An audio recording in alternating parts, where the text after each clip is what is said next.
What's going on, Thunder fans? OKC takes game 4. We are going home up 3-1 in the series. What a game, ladies and gentlemen. This is what we watch for, dude. This is it right here. What a finish. Talk about stressful, dude. I mean, oh my goodness. If you guys were watching that game, you know exactly what we were talking about. But oh man, guys, it doesn't get better than this feeling right here, pulling this one off. I mean, let's get into it here, guys. Man. Feels real good. As you could tell, Gabe's shot, I'm shot. Sapir looks good. But I don't think I could feel my arms. But anyway, let's get into some stats here. I mean, 40 points, 9 rebounds, and 10 assists from the MVP in your home. Oh man, that's tough. 34 and 5 from J-Dub. You kidding me? Crazy. 21-7 from Chet in his hometown. Also, shout out J-Dub shooting tonight, 6 of 9 from 3. Dude, he was killing it. 10 from Caruso, 7 from Kaysen. Kaysen's so great, bro. And then 5 big ones from Kenrich and Isaiah. Man. We just 2 days ago, we just lost a game by 40 plus points, bro. To respond like this on the road is ridiculous, bro. I mean, that is insane. If that doesn't make you feel good about this team, I don't know what will. Like, J-Dub, hats off, bro. I mean, started the game, 6 for 6, 7 for – I mean, the guy was on fire. Yeah, he was cooking. He came out the gate playing with that aggressiveness that we completely lacked in Game 3. I mean, he came out ready, bro. Thank the Lord for J-Dub's performance. He had so many tough shots tonight. He was killing it in that midi. That's just like, it's such an absurd shot, bro. I feel like we talk about this all the time, but that little stop on a dime off balance pull up midi is disgusting. Like, yeah, he was just so crucial, bro. Guys, I got to interrupt this. Guess what? Let's hear it.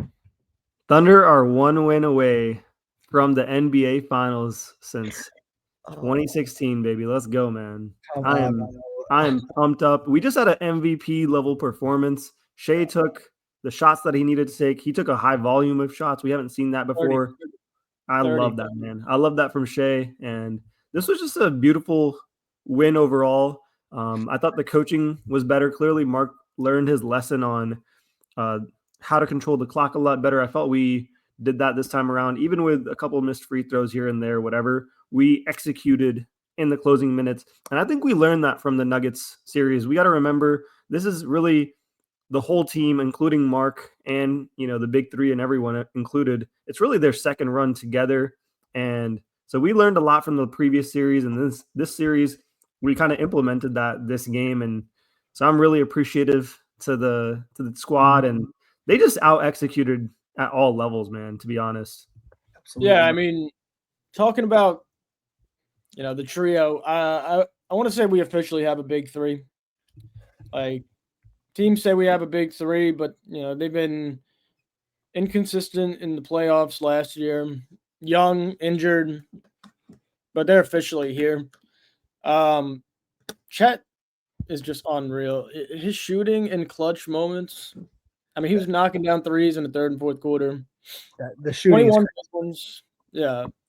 J-Dub, like Gabe was saying, I mean, looks like a number one option, which is something we haven't seen from him. We know he's one of the better number twos out there, but he's looking like a go-to. I mean, when Shai was out for that early fourth quarter stretch, J-Dub's just everywhere. Defensively, offensively, playmaking. Yep. And we just got the defensive tools around him. And then, I guess as I'm speaking of defense, Edwards and Randall combined for 21 points tonight. The same amount of points that Chet had alone. Yep. Even in a game where DiVincenzo got hot, Alexander Walker kicked our ass. He was crazy. McDaniels was good in the first half.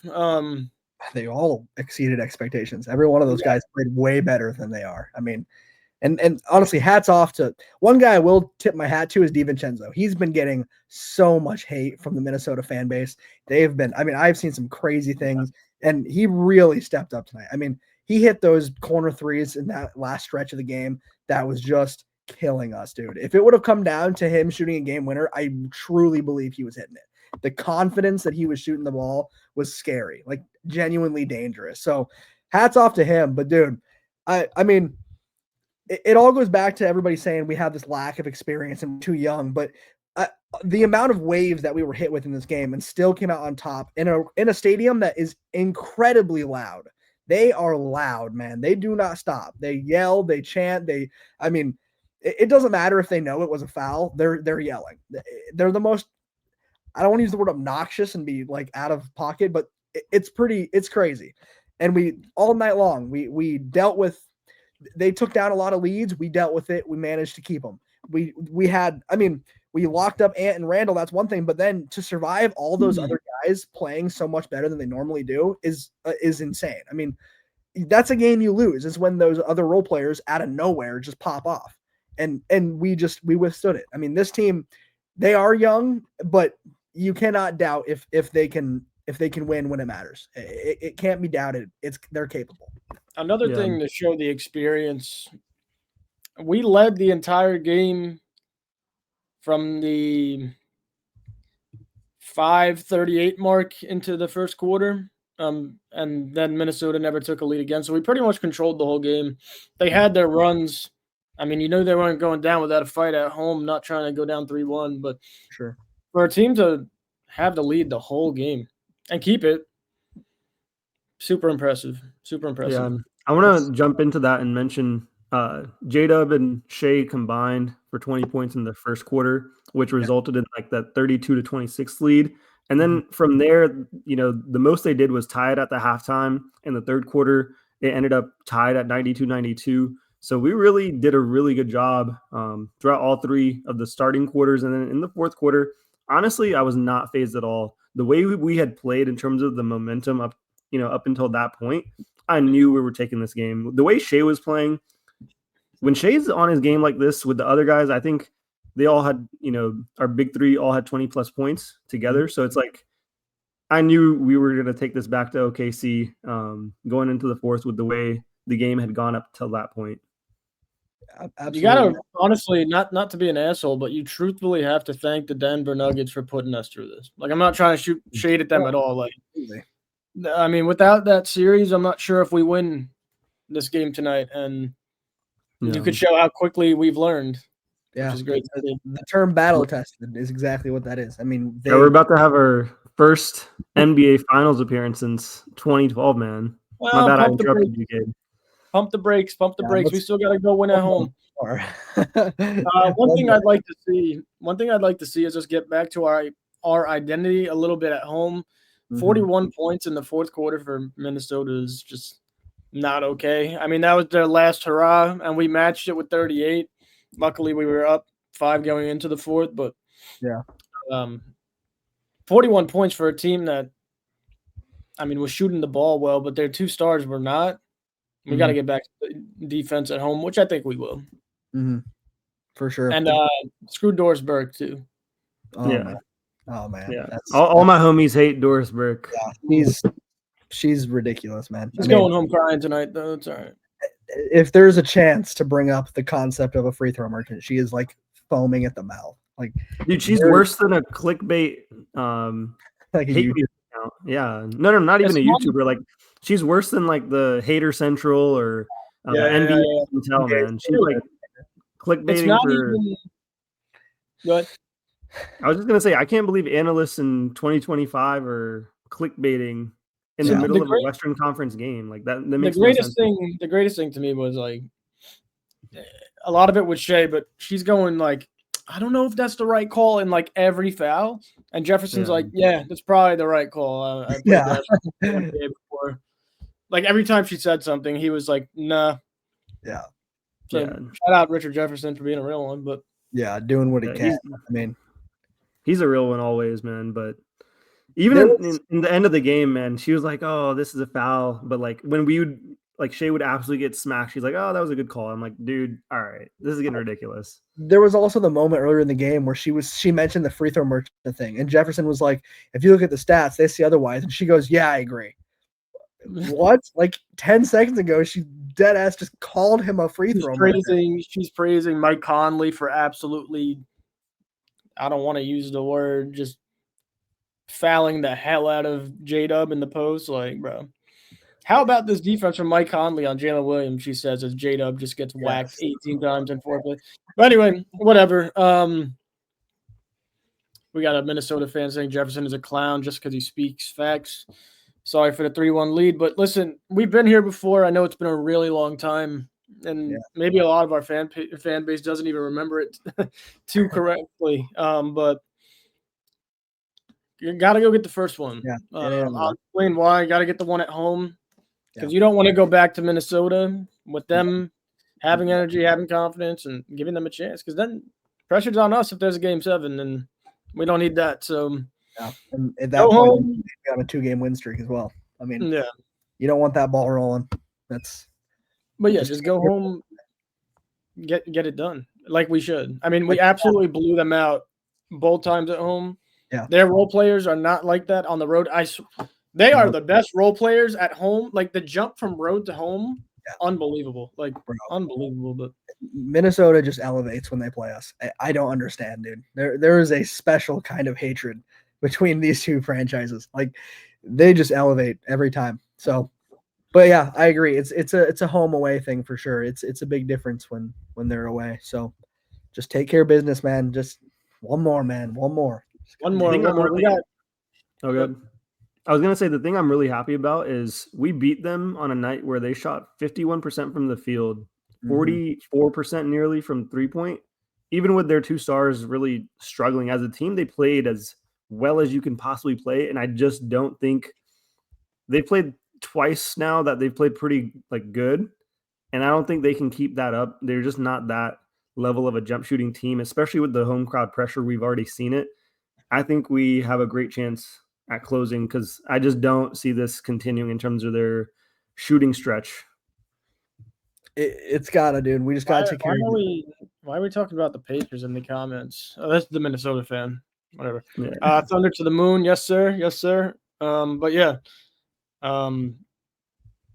It's really just playing in the way we play. I mean, we clearly are better, even though tonight I was questioning it for a quick second. But I mean, we shot really well from the 3-point line tonight too.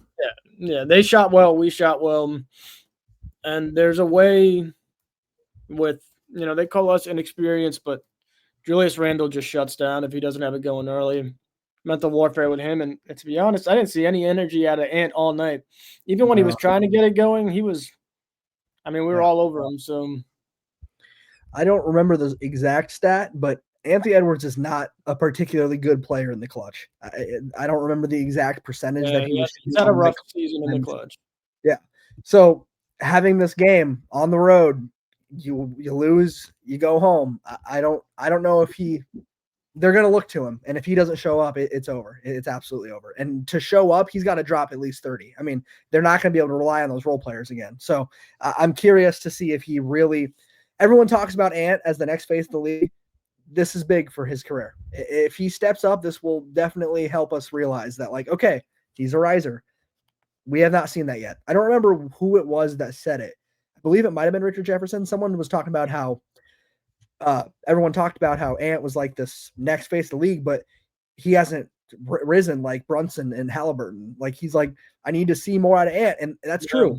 Ant's not leading this team in the way that they should be, other than of course the 40-point win. He played great, but the whole team did. So we'll see how he plays this next game. This is gonna be a big one for him. I'm gonna shout out someone who's just joined us live here. Kincabers, what's going on, man? Yes, sir. I'm Ant, fellas. What's going on? What's up, man? Chilling, bro. Give me a take. What's going on? What we talking about? I missed. What I miss out on? Just tell me what you're thinking of, man. Oh, great defense on their stars. Their role players stepped up, and that was killing me. But like I always say, role players play better at home, and that's exactly what they did. Yeah, we weathered the storm. We were in decent control of the game throughout. Shai was getting what he wanted. Dub was balling, making me look silly because I'll be hating on Dub in the playoffs. Rightfully so, still in my opinion.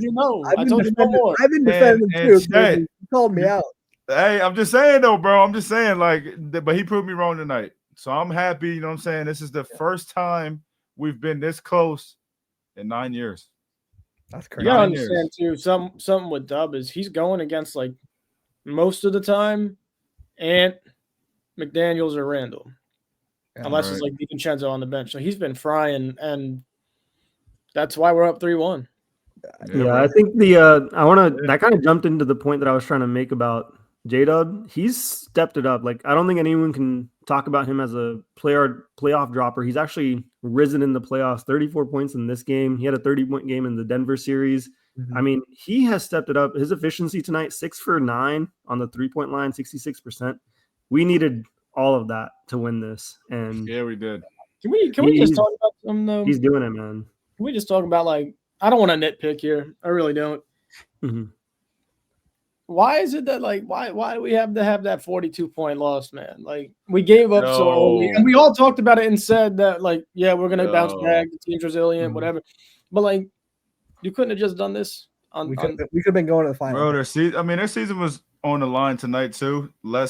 More or less so than the other night, but I mean, that one gave him a little bit extra life. Yeah, it gave him extra life, and we were coming off a high minutes game for all 3 of the core players. So sorry, Gabe. Go ahead. You're good. I'll go ahead, Gabe. It's also you just can't be perfect, man. You just can't. You can't just win them all. Otherwise, this would have been over a while ago. So I know it's frustrating to drop that one, but take what we get. We pulled this one off. We got to be stoked about that. I agree, Joe. It is kind of like, just like, oh, man, like we know we're better than that. Like, what was that? But it happens, stuff happens. So the thing that I'm getting sick of personally, not from us, but from the Wolves, McDaniels is just a sniper, bro. That dude is not a scorer, bro. Yeah. He's so good against us. He progressed. No, I'm not gonna lie. He progressed a lot during the regular season. He looked really good against the Lakers. I didn't really watch much of the Golden State because I knew they would win once Steph went out. But he's a solid player, bro. He plays defense well. He's long and he can shoot the ball. Great. He's underrated low key as a scorer too. Like as a shot creator, like he can get a bucket. There were times tonight where we were a stop and a bucket away from a big run, and he would just cash every time. It's like, dog, where is this coming from? And Alexander Walker too. He would stop our runs too. He wanted it tonight. Yes, he did. He's a good player. He's a free agent. He's a free agent. I think we should go nab him. Bring him over. Yeah. No, but I mean, that would be tough for OKC though. But let's not get into that. Yeah. We're also talking earlier as well about just the importance in this game of DiVincenzo, man. We're talking about stepping up. I mean, I know the Wolves fan have been hard on him, but I'll say it as well as a Thunder fan. He has been rough for them. He has had some terrible shot. That man just pulls like he's on the team to shoot. And tonight he also wanted it. I mean, he almost. Again, I'm so serious, dude. If that game would have come down to him pulling a 3, I don't know if we win that one. Like he's a really good offensive player, and he played pretty well on the defensive side tonight. Like, not like he was getting stops every possession, but he plays his ass off. It's just hard for him for 2 reasons. One, the matchups for him in this series are just really hard. Like, even when Shai's guarding him, on offense, and then. Number 2, I mean, he hasn't really fit in Minnesota all season long. Right. 1, he was injured a couple times. 2, they play a lot of isolation ball, and he's coming from a team that, I mean, he had such good chemistry with in New York. So, yeah, it's unfortunate for him for sure. But talk about making the best out of his opportunities tonight, dude. I mean, he was killing us. He was absolutely torching us. And it felt like they were doing it intentionally too. They were giving him so many off-ball screens. I mean, they were setting him up in that corner, and we just kept once again back to this Mark not counting on the corner threes. That just whatever. I'm not getting into that. But DiVincenzo was cooking tonight, dude. Like yeah. Can I comment on the Mark not going for the corner 3? Like, yeah, for sure. We know that's the game plan. Right. It actually works out a lot better this year than it did last year because of the personnel. We weren't able to out-execute teams offensively. So even when they are getting the corner 3s off, and usually those are in like sustained runs, but there's no other team in the league or in NBA history that I can ever think of that can limit stars in terms of their field goal attempted. Tonight, combined, Anthony Edwards and Julius Randle only shot 20 field goals like between each other. Julius went 1 for 7. Anthony Edwards only made 5 field goals made. Like, there's no other team that can do that. So the reason we implement that strategy is to limit the 2 stars, and it's working in our favor. We did that against Jokic.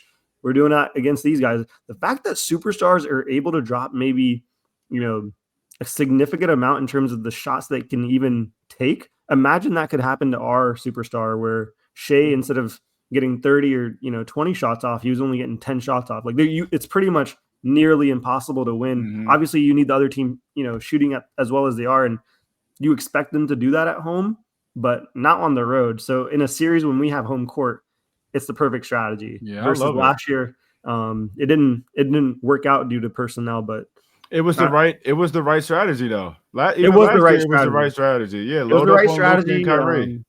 Right strategy, and they hit shots. I liked it. PJ Tucker is never going to do that ever again in his life. So yeah. Oh my god. Now, let me go back to something. Yeah, I like it though. It just like flashed into my mind, and I feel like a dumbass not talking about it earlier. That recovery blocked by Chet. Oh man. In the last 2 minutes, bro. Surge a blocker like what a play, man. Are you kidding me? Are you kidding me?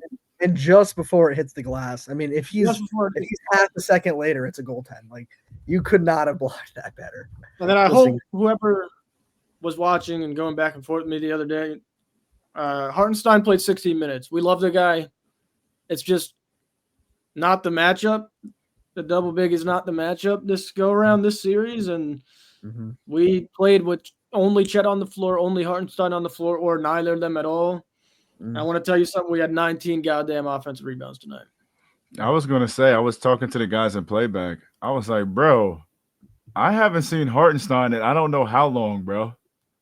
Yeah. I mean, I think he deserves a little bit more time. I agree. The double big is officially gone. I mean, we went to Caruso out of the second half. Still wish it was Kaysen to start the game, but I think our patent move is a Hartenstein dunk to begin the game anyway. I don't think we want to go away from that. Yeah, that's true. It's like how Josh Giddey scored every first bucket last season.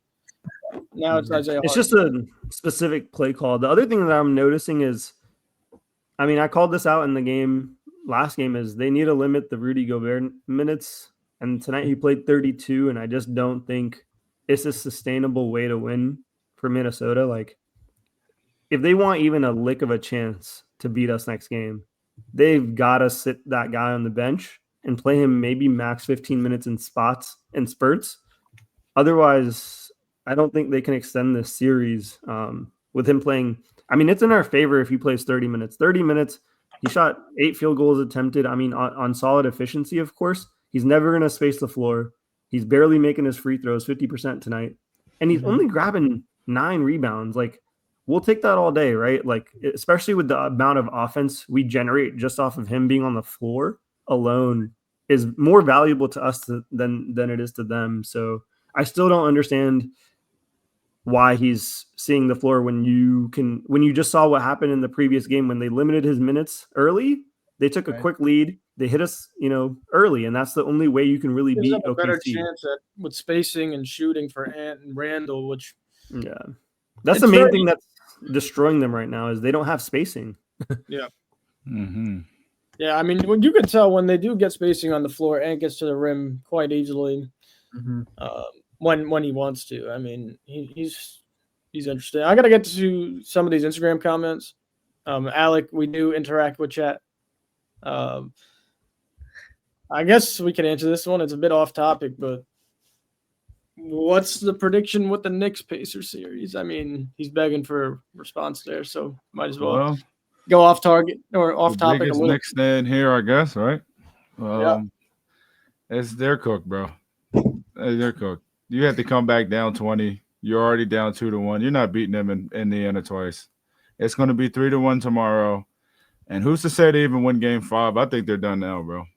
Yeah, I think I'm kind of in the same boat with you there. I think Indiana in 6 now. I originally had the Knicks in 6, but Indiana looks great. And, yeah, like you said, I mean, it took 20 points from Cat in the fourth quarter to come back down from 20.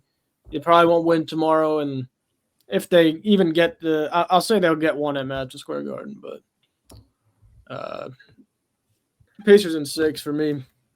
I'm still gonna say the Knicks extend the series and they win the next one. They've been statistically a better team on the road than they have been at home throughout the playoffs. That's the main reason them having home court advantage is actually a disadvantage because they feel more pressure between their role players, which is really weird. Like MSG clearly creates a crowd that their role players cannot thrive in. So when they're on the road, they feel a lot better. Yeah. So I still think they can take the next game, in my opinion. And I think that's what's going to happen tomorrow is they take the game. They're going to take game 5, and then they have a chance to close it at the Pacers. So I'm still sticking with the Knicks. I still think they're better. Simple. Yeah, I've doubted the Pacers too many times. I got to give them their flowers. So I probably got Pacers in 6 as well. I mean, at some point you got to stop saying that it's just, like, oh, it's all right. They're not pulling off this one, or you got to stop saying that they're a Cinderella story. They're a very good team. They're a very I'm not going to say they're bad or anything like that. But no, I mean that series has been wonderful to watch. Yeah, my friend though, welcome to the chat. He's a normal here. He said hot take Pacers will give us more issues than the Wolves. I'll start with this. Ooh, that's interesting. Number one, the series ain't over yet. We still got to go take care of business. So yeah, we do. But so far, the Wolves give us way more issues than the Pacers. Yeah. Pacers heavily rely on offense, and they got no matchups anywhere for OKC. So, and we have the best defense in the league. So it's if you think Nembhard's going to be doing OKC like he's doing the Knicks, if you think Naismith is going to be doing, why did I pronounce it like Naismith? You think Naismith's going to be doing anything against Dort? Like, nah, bro. I just don't think they have a defensive stopper for Shai, not at the level that he's at now. No, they're going to put Naismith on him, but yeah, I mean, they got McDaniels on him right now. I think he'll be fouling out a lot of the Pacers guys, to be honest, very early. Very early. I know I just said that I'm done doubting the Pacers, but I will say I do believe that they made the finals against us. You'll just see the actual difference between the talent of both teams, and that's where they're little they're riding a high of being the underdogs. Yeah, it's gonna come to an end if they run into us, in my opinion, because we're just that much better. They've been able to get by with other teams, but like Joe said, the defense, our defense, if their offense isn't coming together, they have nothing. I mean, they cannot win a game. They can't rely on their defense to get them back into the game. Like, there you go, man. So, there you go. You said either way, we got to take care of them. Either way, bro. There is something I wanted to bring up that I've been talking with my buddy, who's actually a Laker fan. Which he's a good Laker fan. He knows ball. He knows what he's talking about. If it is to be OKC and Indiana, right? Mm-hmm. We got to win it this year because we know how the NBA is, and a lot of fair weather fans aren't going to be tuning in to Indiana versus Oklahoma City. I know that now. And if those ratings are shit, those two teams will probably not be back in there for a little while. So we're going to have to take it this year, bro. We're going to have to take it. Talking with the Lakers. My gosh. Oh, my gosh.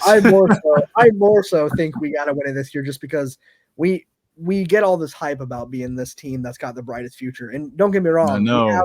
We have the opportunity to have the brightest future. There is no guarantee. There is no guarantee that we make it back. There's no guarantee that the team stays together. There's no guarantee that we have another great season. So this is the closest to a guarantee that we will get, that we know we will have. We are one game away from the finals. Just take this. You got to take this, dude. Like, there's just no guarantee. There's zero guarantee for the future. So that's why I'm like, we got to just win this one, because you can read every Bleacher Report and ESPN article you want that says that we have the brightest future. I don't care right now. Like, I'm not thinking about the future. I'm thinking about right now. And my advice to everybody who reads all that stuff, like I do too, but I don't get into it anymore as much as I used to. Prime example, I want to say like 2021, Bleacher Report rated like the top stars or the top players under 23 or whatever, and THT was over Shai. Talon Horton Tucker was over. So don't listen to anything they write. Don't tune into ESPN tomorrow morning. Represent. Tune in to us, bro. We'll talk facts. You don't want to hear us screaming about nonsense that doesn't make any sense about basketball. So don't read into any of that. Just watch the games, enjoy them, and enjoy being up 3-1. For sure. There's some wild articles out there. Like, there are some crazy ones. just trying to get your clicks. So I will mention again, Capers, before you hopped in, I was saying like the PTSD was kicking in with the foul game at the end of the game. my God, you was killing me, bro. And then I Goodness. And then I hopped in here. Bro, I and hate then it. he missed the free throw too to make it worse. That's what I'm talking about. Like, anyway, and then I hop in here and Gabe and I are talking about. That's crazy. I was gonna say I hop in here and Gabe and I were talking about last time we were up 3-1. So I got a lot of shit going on in my mind. Yeah, but those are 4 Hall of Famers though. I mean 3 Hall of Famers. I mean, we're okay. You just don't want to test fate, man. We're okay. We're okay. We're okay. Let's just. Here, I'm gonna change the topic a little bit and say, Joe, you were completely right about Hartenstein's minutes because in the post-game presser, Mark confirmed that he will be still limiting Hartenstein's minutes in this series. The other thing that I want to mention is Shai in his post-game presser said, we still have so much more room to grow, which is the scary part. I'm only 26, which seems old compared to the other two. They haven't even hit their prime yet. True. Which is ridiculous. That's nice that he said that low key. I like that. He's getting more and more confident by the day. I think that MVP really he wanted that, and you saw him on game 2. I mean, he was unbelievable game 2, and now he's dropping 40 in a game 4 on the road, making 98% of his fucking free throws. I mean, he looks like the man. His mindset has shifted. Now that he's kind of won that award, something has changed from Shai, from him being efficient to him understanding that he can be a volume scorer for this team. Something that I wanted to, that went underrated in this game. Dort only took 3 field goal attempts. I think everyone played their role a lot better from a Thunder perspective. And if everyone continues to understand hey, this is the role that I'm here for, and I'm only going to play it that one way. Same as Caruso. Caruso's the best player to mention as a championship level guy, where he only plays his role. And I feel like Dort really did that really well. And the rest of the team, Chet, in terms of shot blocking, hitting his threes efficiently, J-Dub as being the secondary scorer. If every single person understands their role, and then Shai understands, hey, I'm the guy, man, this is what the team looks like. Up 3-1 against a really tough Timberwolves squad that I feel like they could do a lot more things to disrupt us. And I don't think the coaching staff has made enough adjustments when it comes to Chris Finch. He complains more about Shai and free throws than he is adjusting his team, right? So my goodness. I think the world is starting to see that too now. We were trying to mention that before the series and then first 2 games and keep going, Xavier, but I think the world's starting to see that as well. Yeah, you can't win a mental battle when your coach isn't thinking about your own team. When your coach is more focused about the other team, it makes the crowd more focused about the other team, which the same thing with the crowd. Yelling free throw merchant isn't going to help you guys at all for the Timberwolves fans. I mean, it feels great in the moment, but that just makes Shai want to destroy you guys even more. He may not be the guy that's rah-rahing about it, but I promise you he's going to respond each and every single time. And, we do our work on the court, and I feel like the Timberwolves have been doing their work in the media. Yeah, I love that. Love that. I just want to respond to John here in the comments. He said, we were winning with Hartenstein. Why change it up? This is the same guy we were trying to explain to last game, maybe even the game before that too. The double big lineup has a negative net rating with a team. It's kind of evened out now, but it still stands they're not really a high plus. Well, there you go. And anyway, I mean, the offense, you see how much better it is without 2 bigs on the floor. Our head coach saw it finally, and there's a reason why he's limiting the minutes. It's not because we dislike Hartenstein. We think he's a bad player. It's just the matchups. That's all it is. And I'm happy that it's finally taking place here. He's another guy that played his role. He's the other guy that I was going to highlight. He only took 1 field goal attempted, and that was probably his first one. And then from there, he kind of just played his role of being the defender, rebounding and just, limiting his shot-taking ability. He knows what he's good at, and unless he's getting open floaters, he wasn't going for anything else. And I feel like if everyone plays that way, we can win our games pretty convincingly. Case in played exactly the way he needed to play. He took he's balling, man. He took his open shots, and that's where I think we just won this game in that way, like out executing, being more ready to play. The game plan was perfect from Mark and the coaching staff. The guys were locked in. This is the Thunder that we're kind of used to from the regular season. And the more we gain this playoff experience, the regular season next year is going to be I don't want to use the words, but it's going to be absolutely ridiculous next season. So I can't wait for that as well. I'm actually excited to watch every single game through and through after this run, because the thing, like J-Dub and Chet getting better, and a guy like Chet hasn't seen a full season yet. I cannot wait for that man to get a full season under his belt. I pray he doesn't get any more injuries, because the level of player he is as a second overall pick, the Thunder have never had a number one overall pick in their history. Ever. We've had Kevin Durant by the Supersonics at number 2, and then Chet Holmgren. And I feel like Chet is at a level that people don't understand where his peak is. And I feel like out of the 3 guys, he has the ability to have the highest peak, in my opinion, with the ability to play offense and defense and his height. Here's a stat for any Minnesota fans that are watching. Richard Jefferson mentioned his own free throw numbers in the broadcast. Over 11 games in the 2004 playoffs, Richard Jefferson averaged 9.8 free throws a game. In these playoffs, Shai is averaging 9.2. We're talking about Richard Jefferson here. Oh my gosh. So yeah, we just lost 3 viewers. I'm pretty sure that was the 3 Minnesota fans that were in here. So they ain't like that one too much. Yeah. But yeah, bro, like, what are you gonna do? Let me ask y'all this: what did you guys feel? How did you guys feel about the fouling immediately at the end of the game? Again, you already know. I didn't hear what you guys said.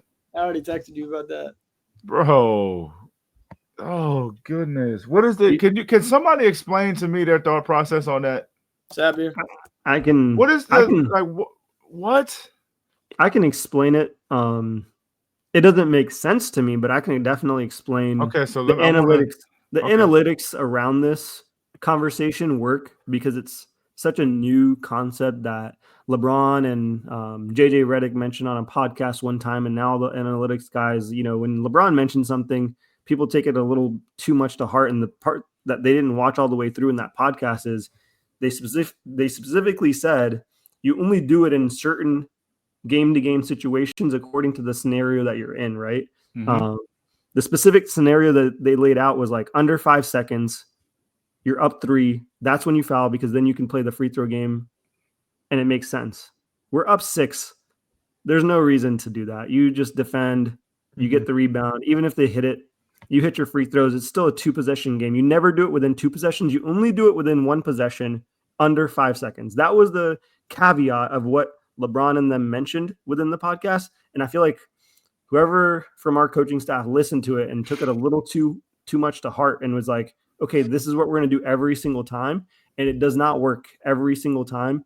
I'm nowhere near the brain set of like these NBA guys, but it feels so obvious that you can't do it at 8.5 seconds you don't need to play a free throw game when you can easily defend there.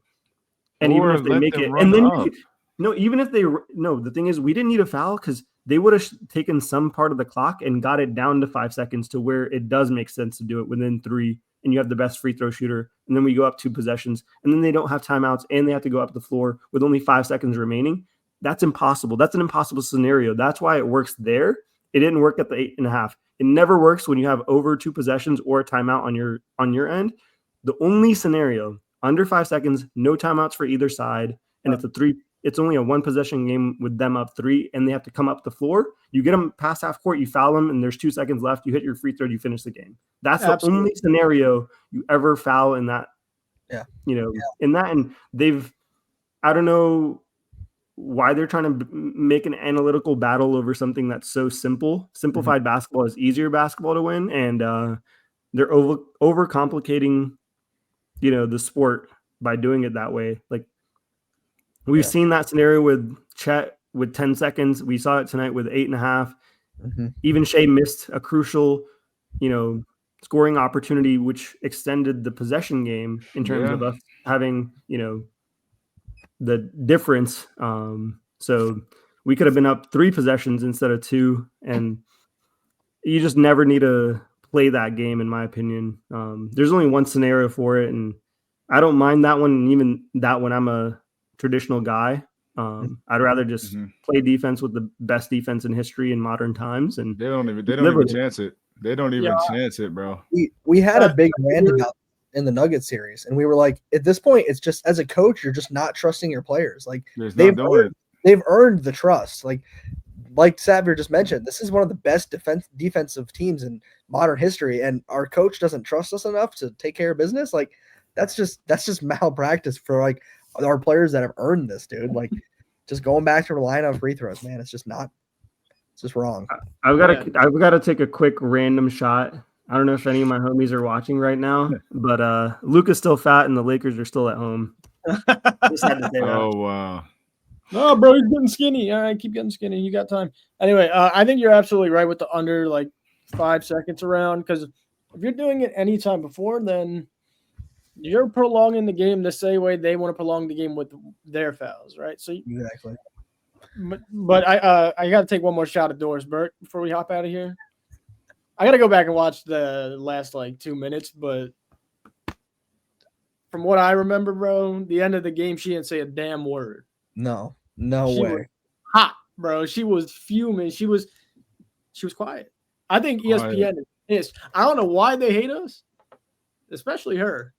I never had a problem with Doris Burke before, but me neither. But that's the trend right now, Joe, is hating OKC. Everyone's on it. Everyone's on that train right now. It's insane.